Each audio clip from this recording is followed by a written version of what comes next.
आप सभी श्रोताओं को मेरा नमस्कार हो।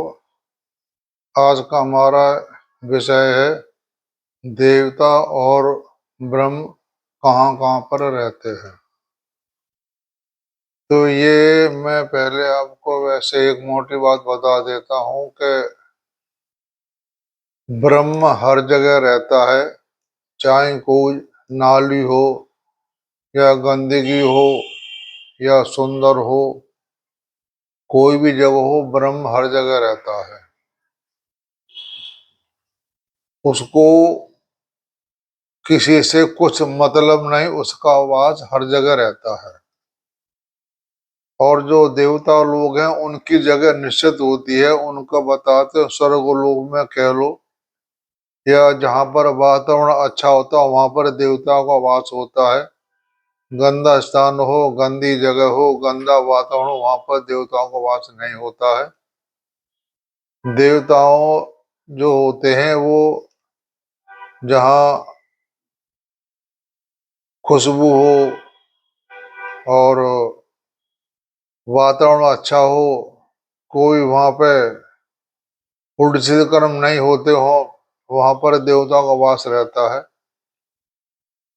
और ब्रह्म तो हर जगह रहता है, चाहे कोई भी हो, नाली हो, कीड़ा हो, गंदगी हो। यानी कहने का मतलब यह है कि ब्रह्म का वास हर जगह होता है और देवताओं का वास कुछ ही जगहों पर होता है, वो हर जगह नहीं रहते। तो हमारे मत के अनुसार जो आजकल के जो आर्य समाज हैं उनके बारे में मैं कह रहा हूँ कि जो कहते हैं कि मूर्ति पूजा नहीं करो, तो मुझसे मेरा उनसे एक ही सवाल है।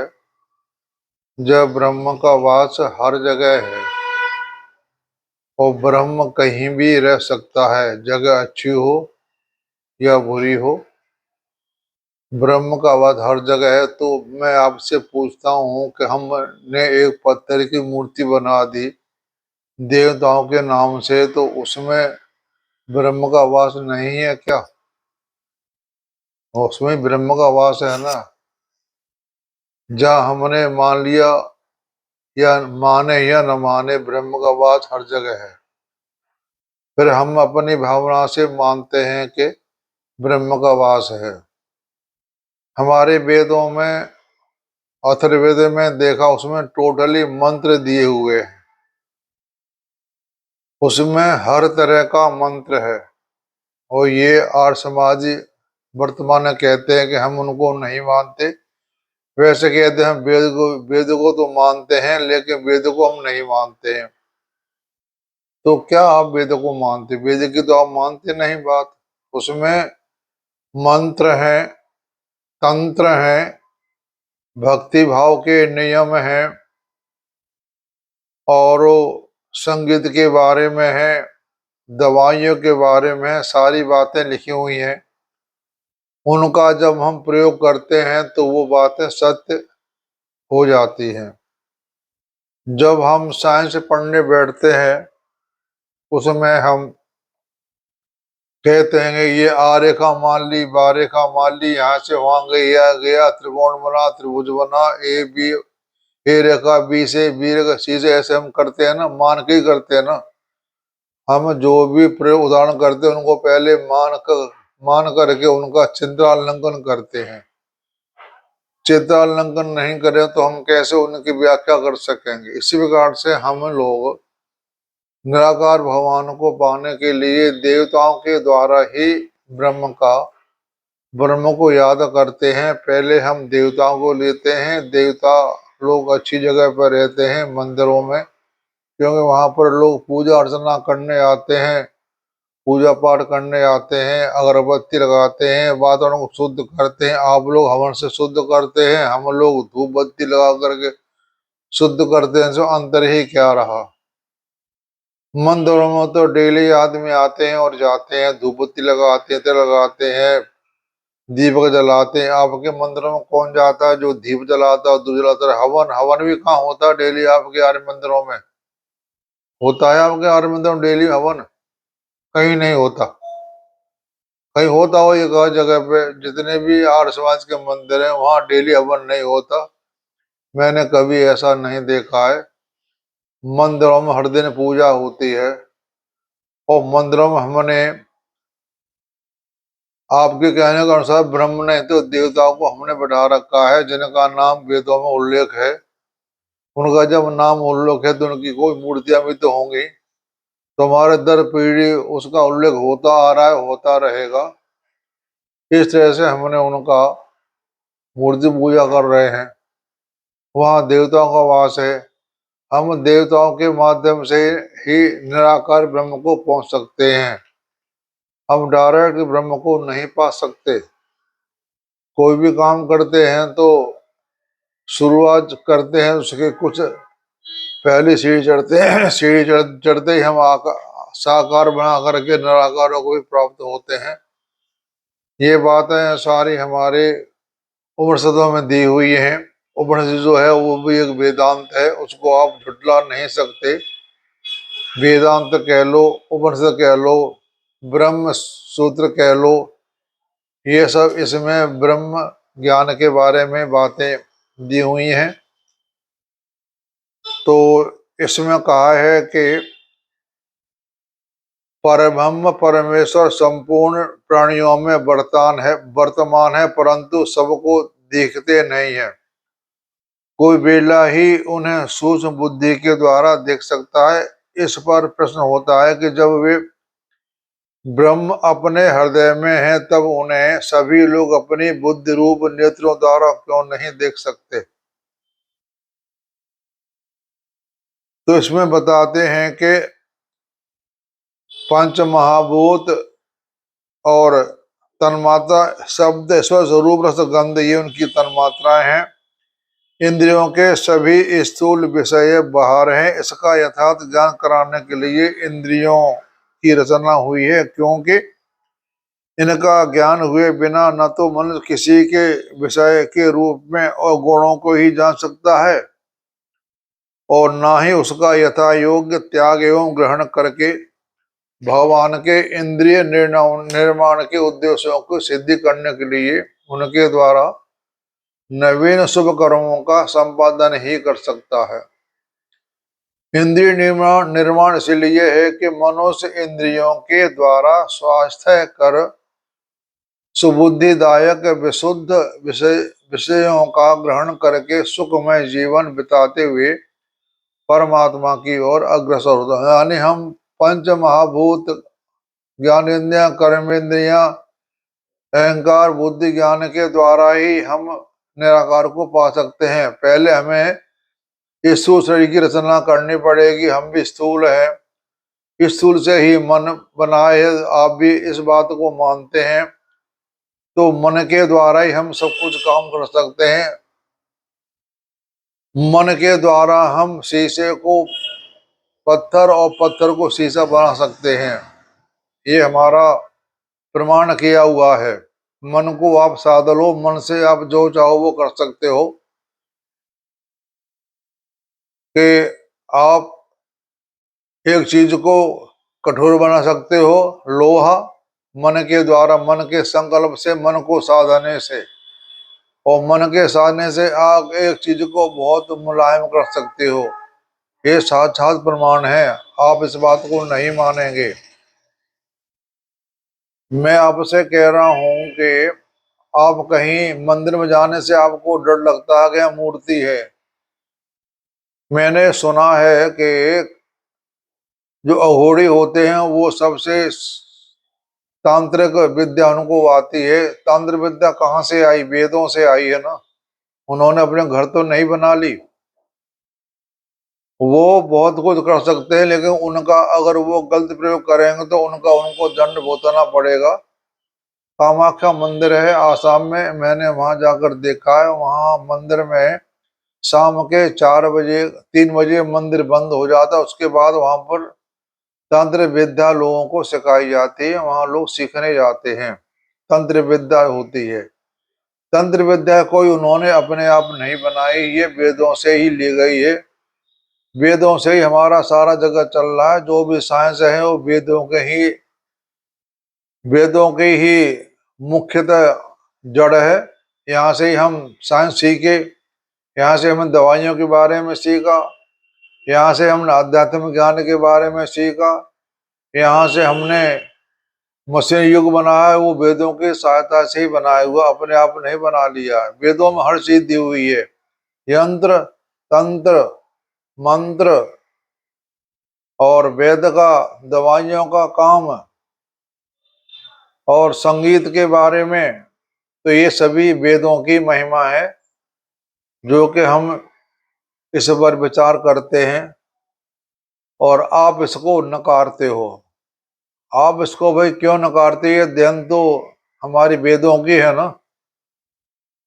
हाँ, ये है कोई वेद का मंत्र सिद्ध कर ले, तंत्र का तांत्रिक विद्या जैसे कहते हैं, और उसका गलत प्रयोग करे तो उनको उसका दंड भुगतना पड़ता है। भगवान ने हमें सब कुछ दिया है। ब्रह्म ने वो कहता अगर भाई ये चीज हमारे पास सब कुछ जो तुम्हें चाहिए वो ले लो, अगर तुम गलत प्रयोग करोगे तो तुम्हें इसका फल भुगतना पड़ेगा। तो ये बात सब वेदों से ही द्वारा निकाली गई है।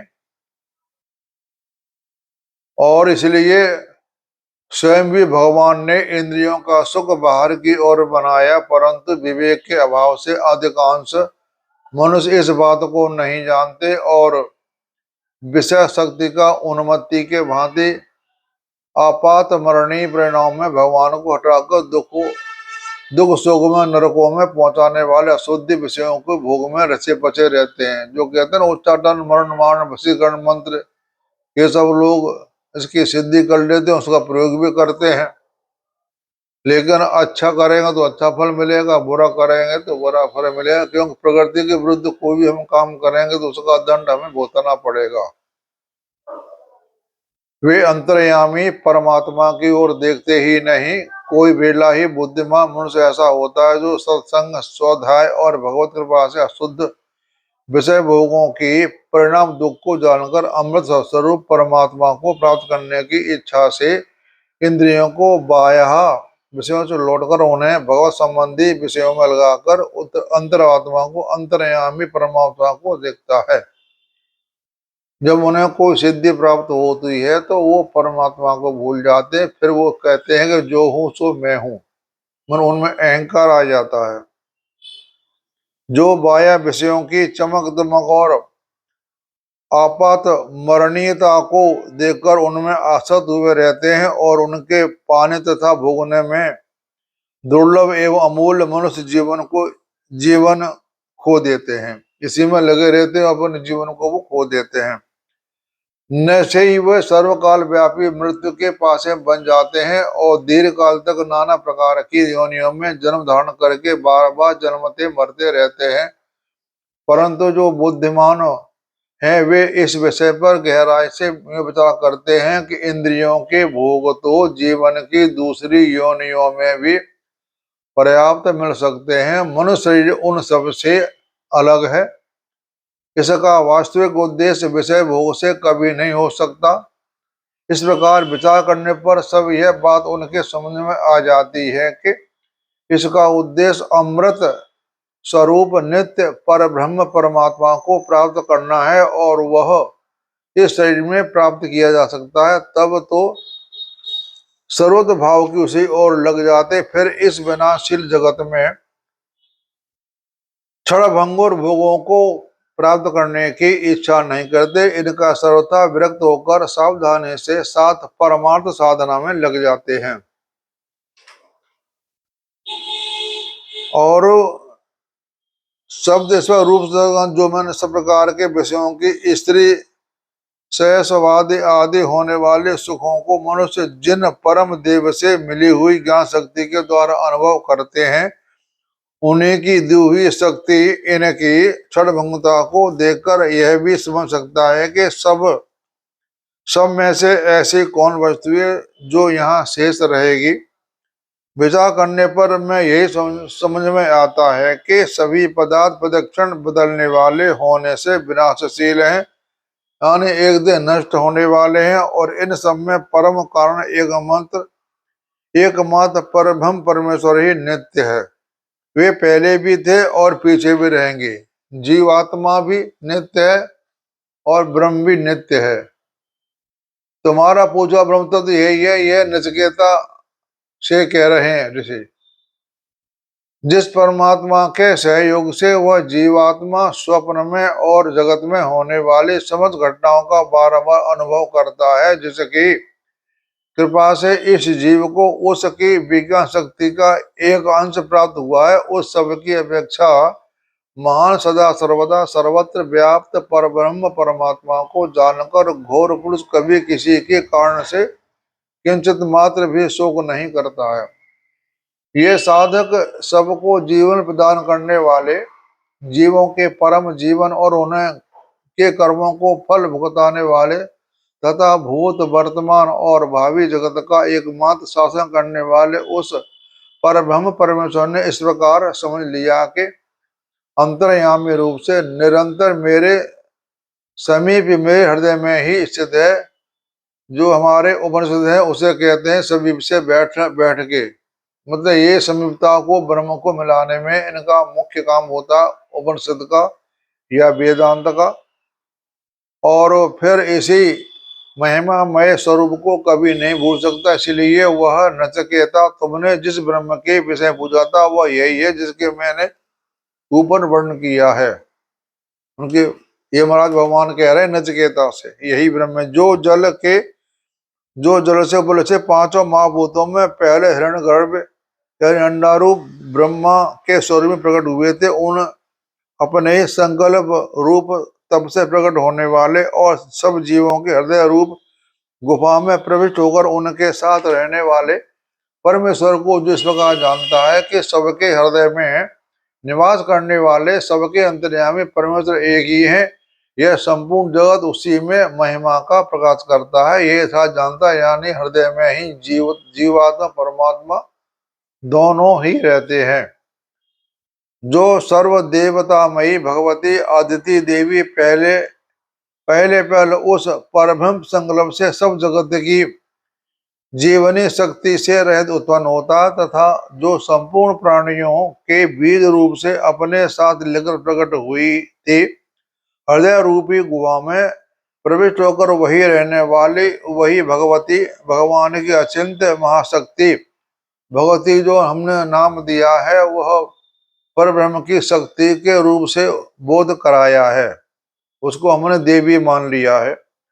भगवान और उनकी शक्ति में कोई भेद नहीं है, भगवान ही शक्ति रूप से सबके हृदय में प्रवेश किए हुए हैं। तो हे नचिकेता, ये वे ही ब्रह्म है जिनके विषय में तुमने पूछा था।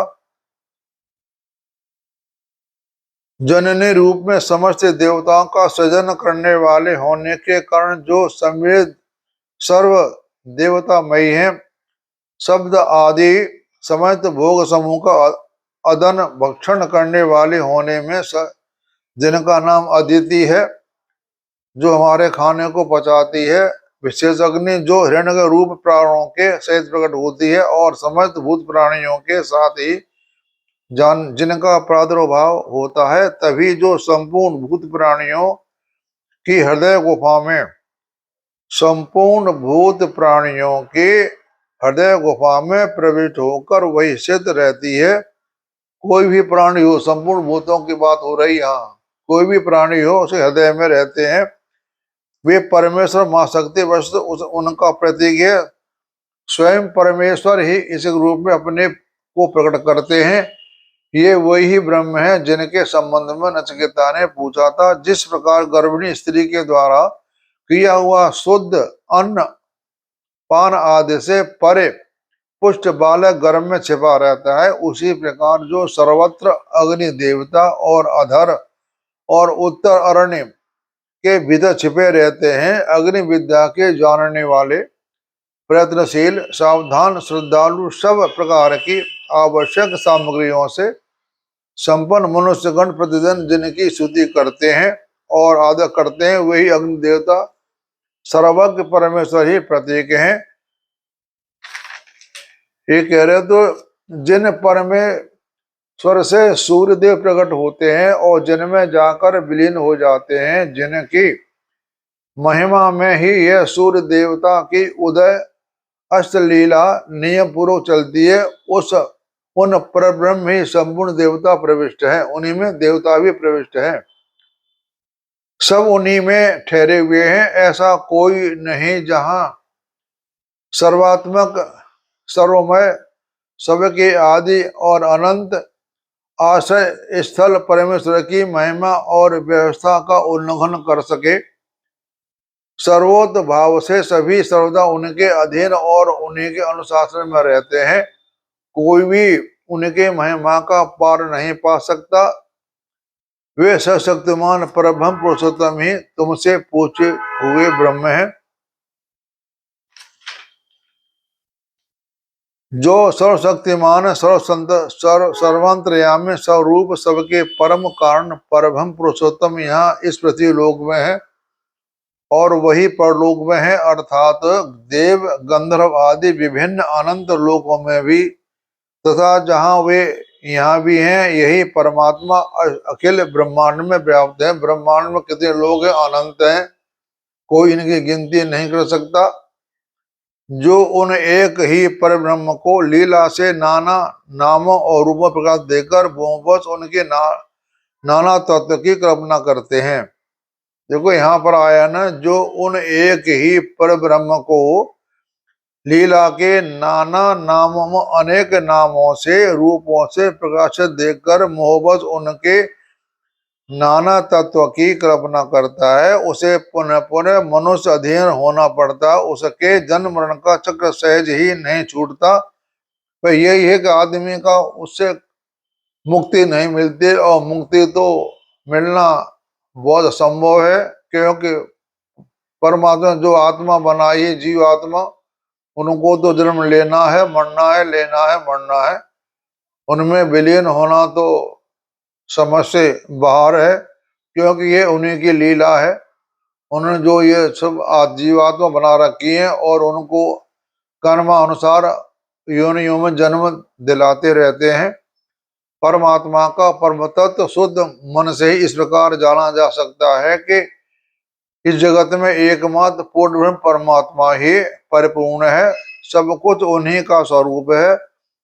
यहाँ परमात्मा से भिन्न कुछ भी नहीं है। जो यहाँ विभिन्नता की झलक देखता है वह मनुष्य मृत्यु से मृत्यु के पार होता है, अर्थात बार बार जन्मता मरता रहता है। ब्रह्म के अंदर जीव है और जीव के अंदर ब्रह्म है, एक दूसरे में अंदर बीच में समाये हुए हैं।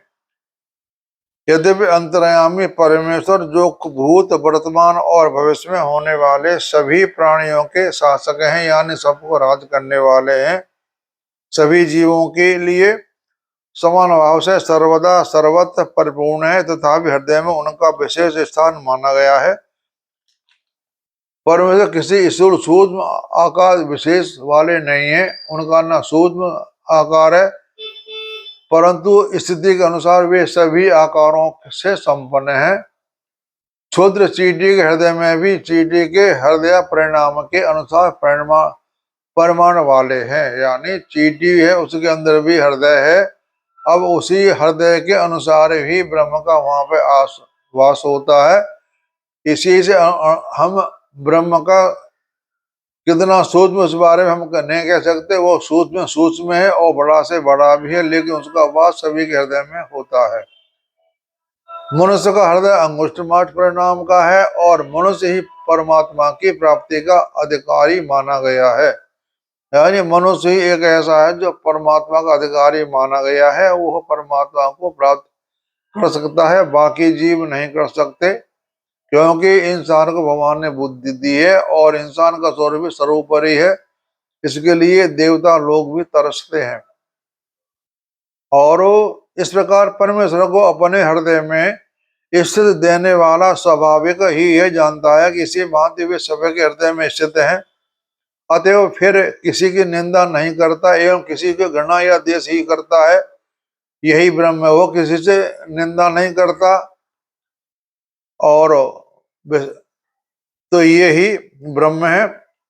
वर्षा का एक ही है, पर वह ऊंचे ऊंचे पर्वत की ऊबड़ खाबड़ चोटी पर बरसता है और वही ठहरता नहीं, तुरंत ही नीचे की ओर बहकर विभिन्न वर्ण, आकार और गंधों का धारण करके पर्वतों चारों ओर बिखर जाता। मैंने कहा ना, ये ब्रह्म है, विभिन्न आकार का और गंध को धारण करके, या गंध हो कुछ भी हो वो वहीं पर आकर के इकट्ठा हो जाता है। इस प्रकार एक ही परमात्मा उत्पन्न हुए विभिन्न स्वभाव वाले देव, असुर, मनुष्य आदि जो परमात्मा को पृथक मानता है और पृथक मान कर ही उनकी उपासना पूजा आदि करता है, उसे भी बिखरे हुए जल की भांति ही विभिन्न देव, असुर आदि लोकों में एक नाना प्रकार की योनियों में भटकना पड़ता है।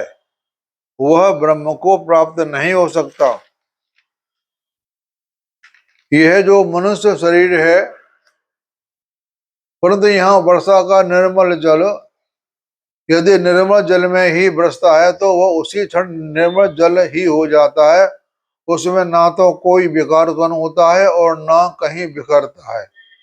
इस प्रकार हे गौतम वंशी नचिकेता, जो इस बात को भली भांति जान गया कि जो कुछ है वह सब परब्रह्म पुरुषोत्तम ही है, उस मननशील संसार के बाहरी स्वरूप से उसका पुरुष का आत्मा परब्रह्म में मिलकर उसके साथ तदाम्य भावों को प्राप्त हो जाता है। यह मनुष्य शरीर की दो आंखें ये है। तो मैंने आपको ब्रह्म के बारे में बता दिया।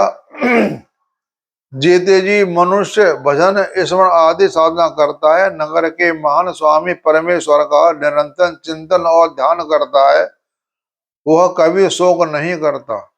वह शोक के कारणभूत संसार बंधन से छूटकर जीवन मुक्त हो जाता है।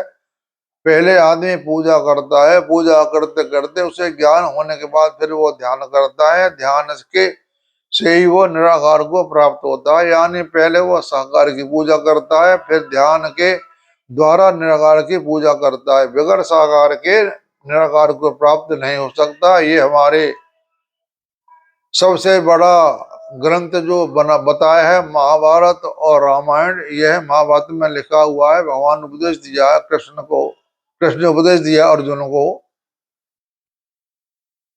तो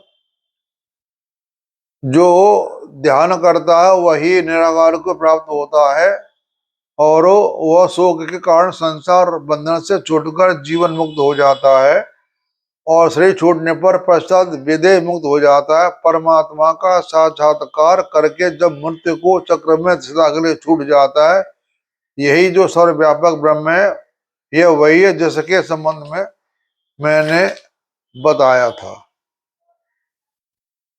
तो एक ये जो ब्रह्म के बारे में मैंने आपको बात बता दी, ब्रह्म ये एक शरीर से दूसरे शरीर में गमन करने के स्वभाव वाले देही जीवात्मा इस वर्तमान शरीर से निकलकर चला जाता है और उसके साथ ही जब इंद्रिय प्राण आदि जाते हैं, उसके मन के साथ मन इंद्रिय प्राण आदि जो प्राण इंद्रिय को साथ लेके जाता है, तो इस मृत शरीर में क्या बचा रहता है? देखने में कुछ भी नहीं रहता। पर वह परम परमेश्वर जो सदा सर्वदा समान भाव से सर्वत्र परिपूर्ण है, ये चेतन जीव तथा जड़ प्रकृति सभी में सदा व्याप्त वह रहता है और यही वही ब्रह्म जिसके संबंध तुरंत पूछा था। यानी जब आत्मा शरीर से निकल जाती है तो ब्रह्म का वास वहां भी होता है। तो मैंने आपको ये बात बता दी कि ब्रह्म का और देवताओं का वास कहाँ होता है। ब्रह्म का वास सब जगह होता है, देवताओं का वास अच्छी जगह पर होता। अंतर सिर्फ यही है और कोई अंतर नहीं है, क्योंकि ब्रह्म तो ब्रह्म ही है। वो तो सबको देखना है, सब लोकों में जितने जीव है सबको देखना, सबका लालन पालन करना है, ये ब्रह्म का काम है। और देवताओं का संबंध होता है मनुष्य समुदाय से।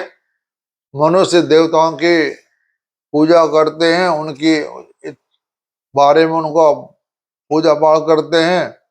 देवता खुश होकर के मनुष्य को अच्छा फल देते हैं। तो ये देवता मनुष्य का आपस में एक ऐसा संबंध है कि देवताओं के बगैर मनुष्य का उद्धार नहीं है और मनुष्य के बगैर देवताओं का उद्धार नहीं है।